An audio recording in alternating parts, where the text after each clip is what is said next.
college or trying to put money aside for your children's higher education. There are a couple of ways you can go about doing that. Joining us live this afternoon, our certified financial planner, Andrea Cave from Preferred Financial Group. All right, so kids born today, let's say maybe 18 months ago. Do I want to How much do you have to start saving? We have, but I don't think it's enough. Well, the average inflation, or that increase in cost, is about 8%, which means it doubles every 9 years. So a child born today, you can anticipate that cost, if they go at 18, to double twice.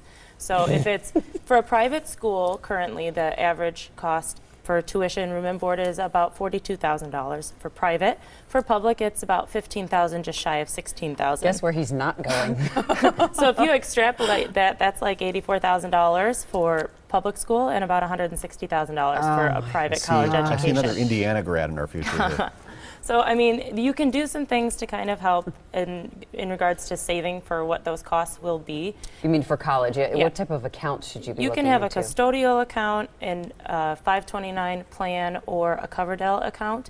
Custodial accounts are not as favorable. They used to be one of the only ways, but they're not as favorable because they're actually considered that student's asset for filing out for like financial aid and that sort of thing, so it can hurt them in getting the aid they might need. 529 plan is normally sponsored by a state. You don't have to use the plan that's sponsored by your state. In Wisconsin, we have the EdVest account, which is a 529 plan, as well as Tomorrow's Scholar, and both of them you can contribute up to $13,000 a year. And it's not just the parents, it can be aunts, uncles, grandparents, so make sure that they all know that if you're looking to help with funding that cost. And if you do it with, like Wisconsin, if you do the Wisconsin state-sponsored plan, one of those two I mentioned, you can get a state tax deduction for up to $3,000 per beneficiary, depending on how much you put in.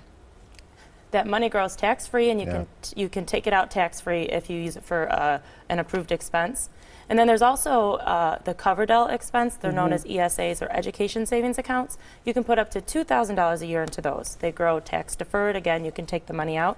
But very different from the 529 plan, you can use it for not just college, but kindergarten through graduate school. If so you're doing some kind of private school. Yeah, you can fund that, and that also comes out. The difference also is you can invest it however you choose. They're not sponsored by a state, so I mean, you can be in whatever kind of, as conservative or aggressive as you'd like to be. I graduated from high school. I was given a box full of savings bonds that have been purchased in my name for years and years and years. Is that still a good way to go? It's a method that some people will still use, but if you have to look, on average, those double E bonds that you're probably talking about are average maybe 5 to 6% per year, so they probably won't keep up with that cost of that increased cost for education, but they are a way for you to fund that.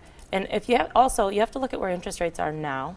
So right now it's probably not the most favorable place to have the money. So those other plans that I mentioned are a way to look for a potential higher rate of return to help offset some of you actually having to pay all of it out of your pocket. The big Simpler time back then. Just buy a savings bond.